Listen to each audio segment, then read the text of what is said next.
Αγαπητοί φίλοι, σας χαιρετώ. Πόσες φορές σας έτυχε να νιώσετε ότι δεν μπορείτε να αλλάξετε τίποτα ή ότι είναι όλα ήδη προδιαγραμμένα στη ζωή σας ή ότι είστε παγιδευμένοι στη ρουτίνα της καθημερινότητας? Πιθανόν αρκετές φορές.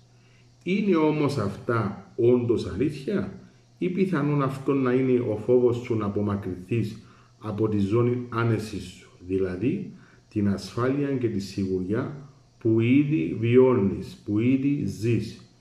Η αλλαγή έχει κόστος. Πρέπει να το επομιστείς αν θέλεις να πας στο επόμενο επίπεδο. Αν θέλεις, μπορείς να το καταφέρεις.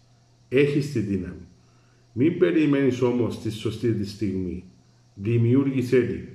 Ξεκίνα σήμερα με ένα μικρό βήμα.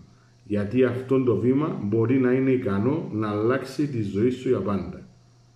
Καλή συνέχεια.